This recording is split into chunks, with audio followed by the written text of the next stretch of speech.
This is Dr. Mark Hitchcock from Faith Bible Church here in Edmond, Oklahoma, with another episode of Marking the Times. We appreciate you all, the questions you're sending in, and the many of you who are letting us know that you're watching these each week. And I really enjoy the opportunity to come and talk with you about Bible prophecy and some other topics as well. Again, if you have questions, send those into our Facebook page. They can be about prophecy or about other topics. What I want to talk about today is something that's been happening this last week, and that is the re-election of President Erdogan in Turkey. I want to talk Turkey today, if you will, with you as we talk about the place of Turkey in Bible prophecy. Erdogan was elected to a new term of 5 years. And really since around the year 2000, for almost 20 years now, President Erdogan has been the dominant person really in politics in Turkey. Erdogan's an interesting, fascinating character. You know, Turkey's tried to get into NATO, but really in recent years they've kind of abandoned that, and they're trying to get into an organization now dominated by Russia and China. So they've kind of headed back to the east. What's interesting, though, about President Erdogan is in 2016 there was a coup in Turkey. And many people believe that Erdogan staged that himself so that he could grab more power. Because about a year ago, in April of 2017, there was a referendum that gave the president sweeping new powers. It just barely passed by like 51% of the vote, but it's given sweeping new powers to the president there, and many people believe basically he's a dictator there now. We know that Erdogan has things in place to basically become what we might call the new sultan of the Ottoman Empire, which he wants to recreate by 2023. Any of you that know anything about Turkish history know that in 1923, the modern state of Turkey was founded by a man named Ataturk. So at the 100th anniversary of that in 2023, basically Erdogan wants to have kind of established a new Ottoman Empire with him as sultan of that.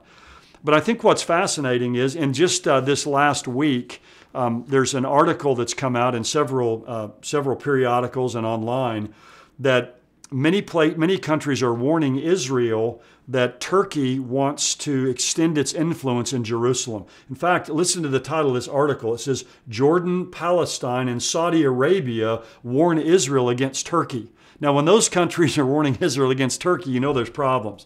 They say that Turkey is extending its influence in Arab neighborhoods of Jerusalem, that Erdogan wants to claim ownership over the Jerusalem issue. They're trying to buy real estate and strengthen their political standing in the city of Jerusalem.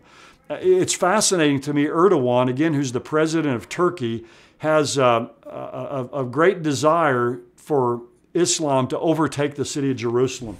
I wrote a book a while back, I know I've mentioned it to you all, called Russia Rising, Tracking the Barren Bible Prophecy. But I have a chapter in there called The Triple Threat, where we talk about Russia, Iran, and Turkey. Now they're really cementing their ties with one another. But speaking of Jerusalem, President Erdogan of Turkey said this, "It's a symbol that unites us. All those who claim that Jerusalem is the Jews' holy city should be ashamed. We chose the name Saladin in order to send a message with the help of Allah that Jerusalem will always belong to the Kurds, to Turkey, to Arabs, to Muslims." Then he goes on down a couple of years ago and said this. He called on all Muslims from around the world to flood the Al-Aqsa Mosque, which is on the Temple Mount there in Jerusalem. He said, every day that Jerusalem is under occupation is an insult to Muslims. And he called on Muslims to join forces to protect Jerusalem from Israel's Judaization attempts. So Erdogan has cemented his power there. He's got a new 5-year term. He wants to become the Sultan of a new Ottoman Empire. He's virulently anti-Israel. He wants to overtake the city of Jerusalem.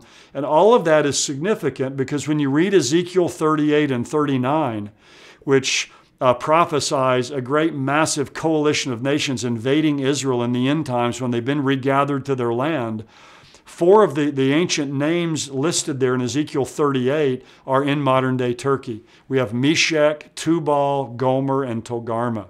So Turkey is going to be a key player in this end-time invasion of the land of Israel. And again, they're allied with Iran, which is also mentioned in Ezekiel 38 as Persia. They're allied with Russia, which is mentioned as Rosh. So again, we see this coalition coming together, and we see a lot of things happening in Turkey that point toward the fulfillment of Ezekiel 38 and 39. So hope you've enjoyed this time talking Turkey a little bit. I mean, that may help you as you just read the headlines every day and read about Turkey to kind of understand their part in this end time scenario in the scriptures. Well, thanks again for joining us. I will look forward to another episode next time. God bless you.